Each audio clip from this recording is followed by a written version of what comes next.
Heel pain is a common problem among children. If you've noticed your child limping or walking on their toes to avoid pressure on their heels, you should make an appointment with a podiatrist. Common causes of heel pain in children are growth plate injuries, fractures, Achilles tendonitis, and bursitis. However, the most common reason children get pain in their heels is called calcaneal apophysitis or Sever's disease, after Dr. J.W. Sever that first wrote about it in 1912. Sever's disease is an inflammation of the growth plate in the heel bone called the calcaneus, which is caused by muscle strain or overuse. In the office, we'll take x-rays of your child's foot to make sure that the growth plate is not fractured.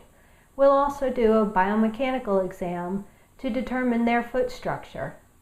Based on our findings, we'll begin treatment right away, consisting of heel cups, rest, ice, stretching exercises, and possibly physical therapy and custom molded orthotics.